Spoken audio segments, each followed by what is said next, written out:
আচ্ছা, তুমি দ্বিতীয় বর্ষে এসে নিজের ইমপ্রুভমেন্ট করতে চাও, অর্থাৎ প্রথম বর্ষে যে রেজাল্ট করেছো তার চেয়ে ভালো করতে চাও, A+ পেতে চাও, তাহলে আজকের এই ভিডিওটা তোমার জন্যই। কেননা এই ভিডিওতে আমরা আলোচনা করব কিভাবে আমরা প্রথম বছরের তুলনায় দ্বিতীয় বর্ষে আরো বেটার রেজাল্ট করতে পারি। বিশেষ করে দেখো, মানবিকের স্টুডেন্টরা কি করে, প্রথম বর্ষে সময়টা অনেক বেশি থাকা সত্ত্বেও তারা প্রথম বর্ষে ওইভাবে পড়ে না, তারা পড়ে দ্বিতীয় বর্ষে এসে। এখন দ্বিতীয় বর্ষে এসে তোমরা কোন কোন বিষয়ে আগে ফোকাস করবা, তাহলে তোমার A+টা সিকিউর হবে। ফার্স্ট অফ অল ফোকাস করবা বাংলা, ইংলিশ, আইসিটিতে। কেননা বাংলা, ইংলিশ, আইসিটিতে তোমরা সবচেয়ে বেশি ধরা খাও। বাংলা প্রথম পত্রে পার পেয়ে যাও, কিন্তু দ্বিতীয় পত্রে পার পাও না। তোমরা ফার্স্ট অফ অল তোমরা বাংলা দ্বিতীয় পত্রে একটু ফোকাস করবা, বাংলার গ্রামার গুলো কিভাবে হয় না হয় এগুলো একটু দেখবা। কারণ হচ্ছে এখন কিন্তু MCQ দেখে তোমার পাস করার বা ভালো একটা ফলাফল করার কোনো সুযোগ নেই, এখানে তোমার রিটেনও আছে। তারপরে আসি আমরা ইংরেজিতে। আমরা যদি বিগত বছরগুলোর প্রশ্ন দেখি, মানবিকের শিক্ষার্থীরা সবচেয়ে বেশি ফেল করে ইংরেজিতে। সুতরাং তোমার ইংরেজিতে খুব ভালো একটা দক্ষতা অর্জন করা লাগবে। এর জন্য ফার্স্ট অফ অল তোমার টেক্সট বুকের শব্দার্থগুলো পড়া লাগবে। এখন তোমাদের প্রশ্ন থাকতে পারে, ভাই এত শব্দার্থ আমি কোথায় পাবো, এত শব্দার্থ আমাকে কে পড়াবে? এখন দেখো, এত শব্দার্থ কে পড়াবে, এটার জন্য আমাদের কোর্স আছে। আমাদের কোর্সে কিন্তু আমরা প্রতিটা ওয়ার্ড মিনিং ধরে ধরে পড়িয়েছি। সুতরাং এখন যদি তোমরা কোর্সে আছো, যারা কোর্সে আসো তোমরা হচ্ছে ইংলিশ ফার্স্ট পেপারে আমাদের যে ক্লাসগুলো আছে সেগুলো করতে পারো। আর যারা কোর্সে নাই, আমাদের নিচে দেওয়া লিঙ্ক থেকে কোর্সটা ডেমো ক্লাস দেখো।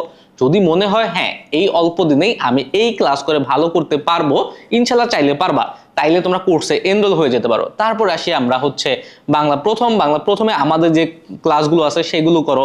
সেগুলোতে একটা নতুন সেগমেন্ট কিন্তু অ্যাড হয়েছে, সেটা হচ্ছে অ্যাডমিশন সেগমেন্ট। অ্যাডমিশন সেগমেন্টটা দেখো, আমাদের এক ক্লাসের মধ্যেই আমরা শুরুতে এইচএসসির মতো করে পড়িয়েছি, তারপরে আমরা শেষে তোমার অ্যাডমিশনে এই গদ্য পদ্য থেকে কোন কোন বিষয়গুলো ইম্পর্টেন্ট, কিভাবে প্রশ্ন আসে সেটাও কিন্তু আমরা দেখিয়ে দিয়েছি। তোমরা যারা কোর্স আছে কেউ চেক করে নিও। তারপরে হচ্ছে আমরা আসি আইসিডিতে। আইসিডি এমন একটা বিষয়, তোমরা ভাবো যে আমরা এখন পড়বো না, আমরা পরে গিয়ে পড়বো, কিন্তু আইসিডি কি আদৌ পরে গিয়ে পড়া হয়?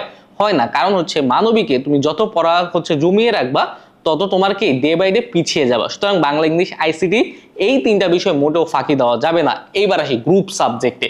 গ্রুপ সাবজেক্টের মধ্যে তুমি হচ্ছে যেটা তোমার অপশনাল বিষয় সেটাকে একটু কম ফোকাস করবা। কারণ হচ্ছে আগে তোমার বেসিক যেগুলো মূল বিষয় সেগুলো আগে কভার করার চেষ্টা করবা, অপশনালটা পরে ধরবা। এখন গ্রুপ সাবজেক্টে যেগুলো মূল বিষয় সেটার মধ্যে সবচেয়ে কঠিন তোমার যেটা লাগে সেটাই আগে হাত দিবা।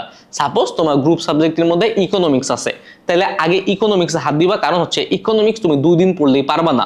কিন্তু সাপোজ তোমার আছে সমাজবিজ্ঞান কিন্তু তুমি অল্প সময়েই পারবা, কিন্তু ইকোনমিক্স তুমি অল্প সময় কভার করতে পারবা না। কারণ হচ্ছে এখানে বোঝার কিছু জিনিস আছে। সিমিলারলি তোমার লজিকেও বোঝার কিছু জিনিস আছে, প্রত্যেকটা সাবজেক্টে বোঝার কিছু জিনিস আছে। ওগুলো আগেই তোমরা কমপ্লিট করে রাখবা, চাইলে নোট করে রাখতে পারো। যেহেতু এখন তোমাদের হাতে অল্প কিছু সময় আছে, এই টাইমটাও যদি ইউটিলাইজ করতে পারো ভালোভাবে, হচ্ছে আমাদের কোর্সের ক্লাসগুলো করো, তাহলে মোটামুটি একটা পার পেয়ে যাওয়ার মতো একটা ফলাফল হবে। A+ ইনশাল্লাহ চলে আসবে। আর আরেকটা বিষয় যেটা সবচেয়ে বেশি ইম্পর্টেন্ট, তোমরা হচ্ছে বই দাগিয়ে পড়ো না, বইটা দাগায় পড়ো ভাইয়া। কারণ হচ্ছে এইবার দেখছো যে অনেকেই পরীক্ষার আগে একদিনও বন্ধ পায়নি। তারা কি একদিনে এত মোটা বইগুলো কমপ্লিট করা সম্ভব? কোনোভাবেই সম্ভব না। সুতরাং তোমরা পরীক্ষার আগে কি করবা, দাগানো বইগুলো পড়ে যাবা। আর তোমরা যারা হচ্ছে আমাদের কোর্সে আছো, আমাদের কোর্সে কিন্তু বাংলা, ইংলিশ, আইসিটি সহ মানবিকের সকল বিষয়ের প্রথম পত্র আর দ্বিতীয় পত্রের দাগানো বই দেওয়া আছে।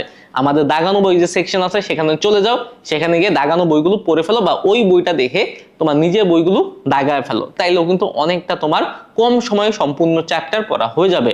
এইভাবে একটু পড়ো, আশা করা যায় প্রথম বর্ষে থেকে কয়েক গুণ বেশি আউটকাম তুমি পাবা। তুমি প্রথম বর্ষে থেকে দ্বিতীয় বর্ষে নিজের যে একটা পজিটিভ পরিবর্তন আছে ওটা নিজেই কি দেখতে পাবা। সুতরাং এইভাবে একটু লেখাপড়া করো। কোনো সমস্যা হলে আমাদের জানো, আমাদের কোর্সে থাকো না থাকো কোনো প্রবলেম নাই, আমরা কিন্তু তোমাদের হেল্প করি। কোনো সমস্যা থাকলে এই যে পোস্টটা আছে এই পোস্টের কমেন্ট বক্সে জানো, আমি পার্সোনালি ইনশাল্লাহ চেষ্টা করবো তোমাদের রিপ্লাই দেওয়ার। ওকে, তাহলে আজকের ভিডিওটা এই পর্যন্ত থাকলো, আবার দেখা হবে। সেই পর্যন্ত সুস্থ থাকো, ভালো থাকো। আসসালামু আলাইকুম।